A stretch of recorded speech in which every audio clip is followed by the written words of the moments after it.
Now, yesterday I had this. I touched a touchy subject, which is taxing, and I want to elaborate a little bit more on it today because yesterday I was riding through. I was out in the car all day yesterday, so I was listening to conservative talk radio, which I'd rather listen to than the same songs in a loop. That's what happened. That's the radio stations out here. It's the same songs in a loop. So I was listening to conservative radio all day yesterday because I always do. I wanna learn something. I wanna have my mind open to what conservatives have to say, and you know Bill O'Reilly, who says some really bad things sometimes, or it was the funniest, but there are some more guys that's much more radical than Bill O'Reilly. But the thing on taxes is, a lot of them were bringing that up and talking about the Democrats and how they're going to raise taxes and blah, blah, blah, blah. And there was one guy who actually came on there and said my exact point of what I was trying to get across yesterday about us helping our plants and helping our businesses keep afoot in America to keep Americans with jobs. Because if Americans don't have jobs, then we start to destroy ourselves from the bottom. And once we do that, it's crime increases, everything increases, from the bottom. Drug dealing, just so much stuff. And because people are so desperate for money that because they can't find a job or whatever, then we just start to erode from the bottom all the way up to the top. So someone came with my exact verbatim from yesterday, and they couldn't say anything. They had to say, yeah, I agree. And that, if you listen to conservative radio, especially the more radical ones, you don't get them to say, okay. I mean, they attack you on the phone. And if you still don't agree with them, they call you an idiot and hang up the phone. That's their mantra. But I was just curious to see, how are we going to get ourselves out of this? Because we're going into a bad place, with all this outsourcing of jobs and getting goods and services from other countries without, keeping countries afloat in America. So just something to think about, moving forward. Now, yesterday with McCain and Obama, they started barbs. So I guess they feel that, they're going against each other now. And I want to play the clip of what happened yesterday.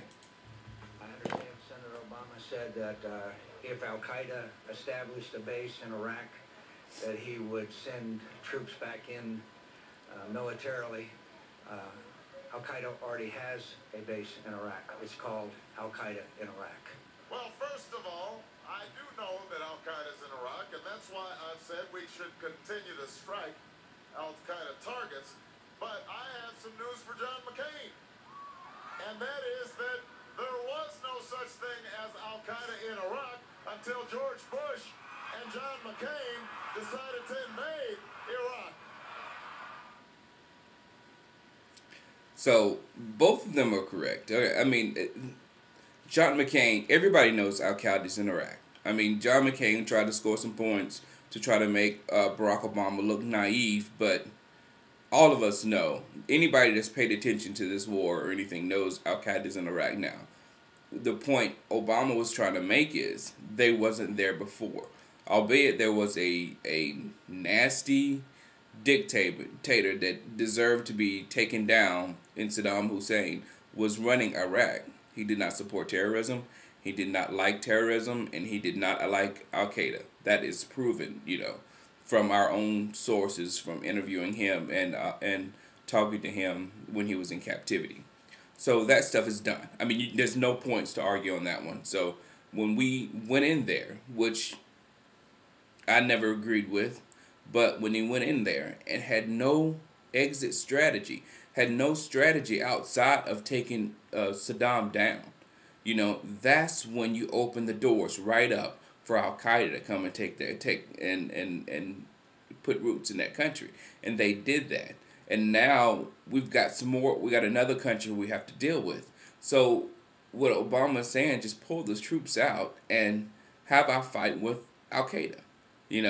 And this was the main thing of my reasons why we should not invade Iraq.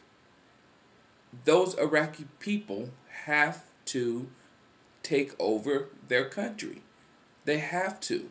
So if you're going to overthrow your government, you have to be ready to do it. You have to be ready to take your country back, and they don't want to do it. And that's the problem that we have. If we pull out, then the bad seeds in the region will take over, you know. And, you know, I know we don't want that to happen, but what are we going to do? You know, John McCain said we're going to stay there 100 years, and I definitely see that if we do that. But it's just a tough situation, so I'm waiting to see, you know, how these two guys, because there's a clear line between, you know, Barack Obama's getting out and John McCain staying in. And both of them have valid points. But who's going to make the better points to America in this coming election? That's what you got to wait to see. And I'm waiting for that. That's going to be awesome. All right. We'll talk to you later.